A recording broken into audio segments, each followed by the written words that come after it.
तो साथियों, यूपीटीपीएससी Uttar Pradesh subordinate service selection commission की मंडी परिषद 2018 और मैं आपको क्लियर कर देना चाहता हूं कि मंडी परिषद 2018 में 2 वैकेंसी निकली थी। एक का एडवर्टाइजमेंट नंबर दूसरा था, मगर इसका 6 एग्ज़ाम 2018 है। इसका पेपर मई में हुआ था। उसके बाद यहाँ पे आंसर की बहुत लेट हुई है। फाइनली आज कल 12 जुलाई को आंसर की रिलीज़ की जा चुकी है। तो आप लोगों ने अपने क्वेश्चन मिला लिए होंगे और आप लोगों ने अपने डाउट्स भी आयोग भेज दिए होंगे। मगर उसके बाद हम यहाँ पे बात करने वाले हैं, जो इम्पोर्टेंट चीज़ है वो है कैटेगरी वाइज कट ऑफ की, क्योंकि यही मेन चीज़ होती है। इसी पे कैंडिडेट का सिलेक्शन और बाहर का दोनों डिसाइड होता है कि कितनी कट ऑफ बनेगी और कौन से कैंडिडेट यहाँ पे सेलेक्ट हो सकते हैं। तो हम यहाँ पे ओवरव्यू लेंगे भर्ती का और देखेंगे यहाँ पे कि कट ऑफ कितनी बन सकती है। तो यहाँ पे जैसा कि आपको पता है कि मई में एग्ज़ाम हुआ, मगर इसका जो आंसर की अपलोड नहीं की गई। फाइनली कल अपलोड की जा चुकी है और आज हम इसका एनालिसिस करेंगे कि किस कैटेगरी की कितनी कट ऑफ बनने के चांसेस लग रहे हैं इस भर्ती में। तो आइए देख लेते हैं। सबसे पहले अगर बात करें जनरल की, तो जनरल वालों की कट ऑफ ज़्यादा कट ऑफ नहीं रहेगी, मगर 76 प्लस अगर आपके हैं तो निश्चित ही आप सिलेक्ट हो सकते हैं, क्योंकि सिलेक्शन के लिए 76 नंबर मेरे हिसाब से लगभग ठीक ठाक हैं। और कई कैंडिडेट यहाँ पे परीक्षा भी छोड़े हैं और साथ ही पुरानी भर्ती है, तो ज़्यादातर कैंडिडेट जो है कहीं ना कहीं सेलेक्ट हो जाते हैं, तो वो लोग यहाँ पे परीक्षा नहीं देते हैं। तो इसलिए यहाँ पे कट ऑफ में फिर भी मैंने काफ़ी मैक्सिमम बढ़ाने की कोशिश की है कि कितनी मैक्सिमम जा सकती है। मैं मिनिमम नहीं मैक्सिमम लेकर चलता हूँ, क्योंकि भले ही कुछ कैंडिडेट निराश हो जाएं, मगर अगर वो लोग निराश हैं वीडियो देख के, हो सकता कट ऑफ से कम चली जाए और कैंडिडेट जो निराश हुए वो सिलेक्ट हो जाएंगे, तो उनको खुशी कुछ ज़्यादा ही मिलेगी। मगर अगर हम कट ऑफ कम बताएं और जो कैंडिडेट आस लगाए हुए हैं और वो सिलेक्ट ना हो, तो वो थोड़ा दिक्कत भरा हो जाता है हर कैंडिडेट के लिए, क्योंकि वो आस लगाए हुए है और उसको लगता है कि मेरा सिलेक्शन हो जाएगा और कट ऑफ में भी मैं सेलेक्ट हो रहा हूँ, तो उनको लगता है कि फाइनल कट ऑफ भी उतनी आने वाली है। तो इस वजह से थोड़ा दुख ज़्यादा होता है। तो मैं चाहता हूँ दुख कम हो। भले ही आपके अगर नंबर कम है, आप तो शुरू में भले ही निराश हों, मगर अगर सिलेक्शन होता है तो आप उससे ज़्यादा खुशी अर्जित करेंगे। तो मेरा मानना यही है कि मैं मैक्सिमम कट ऑफ बताऊँ, जो कि जिसके ऊपर कैंडिडेट का सिलेक्शन होना लगभग तय ही है। तो अब हम बात कर लेते हैं ओबीसी कैंडिडेट की। तो ओबीसी की कैंडिडेट की अगर बात करें तो यहाँ पे जैसा कि आपको पता है, मगर एक चेंजेस देखने को मिलेगा इस भर्ती में। मैं पहले क्लियर कर देना चाहता हूँ, लोअर पीसीएस मेंस जो रिजल्ट जिसका रिलीज़ किया गया और उसके बाद डीवी हुई, तो इसमें इन्होंने नया रूल लागू किया है, जो कि 2 गुना अभ्यर्थियों को बुलाए जाने का रूल लागू किया है डीवी में। तो हो सकता है कैंडिडेट जितनी पोस्ट है उसके 2 गुना या फिर 2.5 गुना कैंडिडेट बुला लिए जाएँ। तो इसलिए अगर देखें तो कट ऑफ में थोड़ा कमी या फिर ज़्यादा का सिस्टम हो सकता है, क्योंकि अगर 2 गुना बुलाएंगे तो कट ऑफ कम जाएगी। अगर सिंगल कैंडिडेट को एक सीट पे बुलाएंगे तो कट ऑफ थोड़ा ज़्यादा होगी।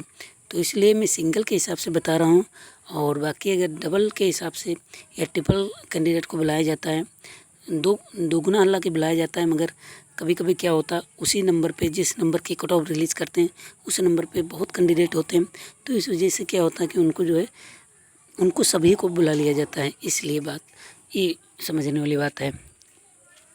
तो बात कर लें अगर ओबीसी की, तो ओबीसी की जो कट ऑफ बन सकती है वह कुछ इस प्रकार से है। वहाँ यहाँ पे देखें तो 74, ठीक है, 74 प्लस अगर आप अर्जित करते हैं नंबर, तो निश्चित ही आप सेलेक्ट होने की कगार पे हैं। अब बात कर लेते हैं हम एक स्पेशल कैटेगरी जिसे ईडब्ल्यूएस कहते हैं। ईडब्ल्यूएस वाले कैंडिडेट जो होते हैं लगभग ओबीसी की कट ऑफ के लगभग ही रहते हैं, क्योंकि ईडब्ल्यूएस और ओबीसी और जनरल जो कैंडिडेट हैं सभी कैंडिडेट पढ़ने में अच्छे होते हैं।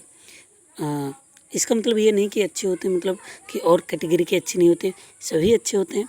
मगर क्या होता है इसमें परसेंटेज ज़्यादा है, इन कैंडिडेट का परसेंटेज ज़्यादा है, मतलब ये लोग ज़्यादा संख्या में हैं और ज़्यादा जागरूक हैं, ज़्यादा मतलब ये लोग इनके जो पूर्वज हैं वो पहले से कहीं ना कहीं नौकरी कर रहे हैं या फिर जागरूक हैं, तो इस वजह से इनको जो है तैयारी करने में थोड़ा मदद मिल जाती है, जिससे कि इनकी कट ऑफ हाई रहती है, इनका जो है प्रिपरेशन थोड़ी अच्छी होती है।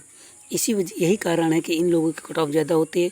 जनरल की तो आपको पता ही है मैक्सिमम होती है, और जनरल वाले कैंडिडेट ओबीसी और ईडब्ल्यूएस तीनों को मैं सेम मान के चलता हूँ, ठीक है। तीनों की कट ऑफ लगभग सेम होनी चाहिए, क्योंकि ज़्यादातर वैकेंसी में ऐसा होता भी है।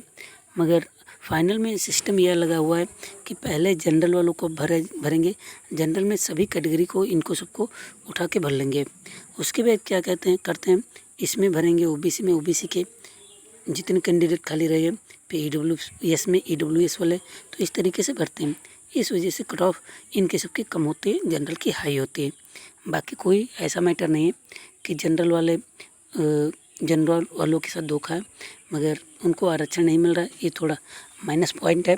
हालांकि सरकार ने ईडब्ल्यूएस का कॉन्सेप्ट ला के एक अच्छा काम किया है, जिसमें कि 10%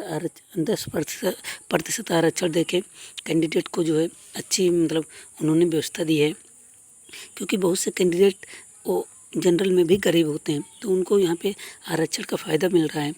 तो यहाँ पे अब बात कर लें ईडब्ल्यूएस की, तो ईडब्ल्यूएस की अगर बात करें तो 974 यहाँ पे भी कट ऑफ बनने के आसार लग रहे हैं। अब बात कर लेते हैं एससी कैंडिडेट की, तो एससी की अगर बात कर लें तो एससी में जो कट ऑफ बनने की उम्मीद है वह 68 प्लस अगर आप अचीव करते हैं तो आप निश्चित ही सिलेक्शन की कगार पे हैं, और सिलेक्शन होने के चांसेस आपके 99% हैं। अब एसटी की अगर बात करें तो एसटी वाले 45 प्लस अगर हैं, ठीक है, 45 प्लस अगर हैं एसटी कैंडिडेट के, तो निश्चित ही सिलेक्शन के कगार पे हैं और सिलेक्शन होने के चांसेस इनके ज़्यादा लग रहे हैं, 45 प्लस, ठीक है।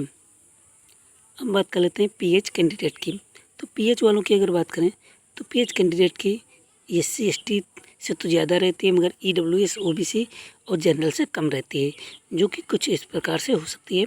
तो इनकी जो कट ऑफ है 70 प्लस के आसपास देखने को मिल सकती है मैक्सिमम, ठीक है। अब बात कर लें फीमेल कैंडिडेट की, फीमेल कैंडिडेट की भी आप लोगों को जानना बेहद ज़रूरी है, क्योंकि फीमेल कैंडिडेट भी आजकल बहुत आगे बढ़ चलकर हिस्सा ले रहे हैं।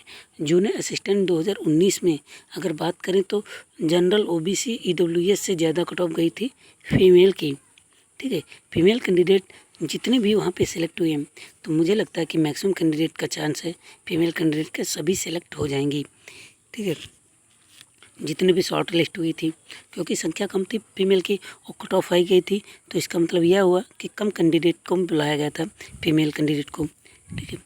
अब यहाँ पे बात करें फीमेल कैंडिडेट में, अगर बात करें कितनी कट ऑफ यहाँ पे बनने की उम्मीद है, तो यहाँ पे अगर बात करें तो 72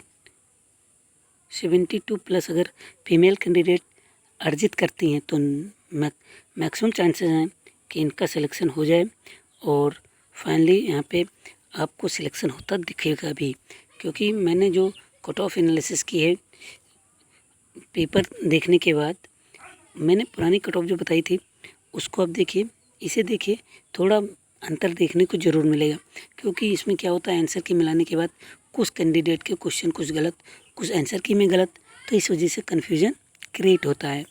तो इस वजह से यहाँ कट ऑफ में थोड़ा उतार चढ़ाव हो जाता है।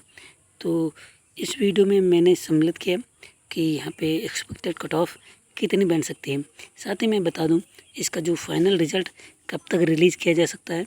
तो फाइनल रिज़ल्ट की अगर बात करें तो फाइनल रिज़ल्ट इसका जो रिलीज़ किया जाना है, सबसे पहले डीबी के लिए बुलाया जाएगा, रिज़ल्ट आएगा जिसमें हो सकता 2 गुना कैंडिडेट को बुलाया जाए। तो 2 गुना अगर बुलाया जाता है तो उसके बाद डीबी होगी, डीबी के बाद फिर फाइनल रिज़ल्ट आएगा। तो इस वजह से 6 महीने मुझे लगता है कम से कम टाइम ज़रूर लग जाएगा इस भर्ती में। और तो इस वीडियो में बस इतना ही। आपको किस टॉपिक पे वीडियो चाहिए, क्या आपकी क्वेरी है और कौन सी चीज़ें आपको पसंद आती हैं वीडियोज़ में, कौन सी चीज़ें आपको नहीं पसंद आती, सब चीज़ आप कमेंट करें, जिससे कि मुझे थोड़ा बेनिफिट मिले और मैं उन चीज़ों को यहाँ पे सम्मिलित करूँ। तो मिलते हैं अगले वीडियो में, तब तक के लिए नमस्कार, धन्यवाद।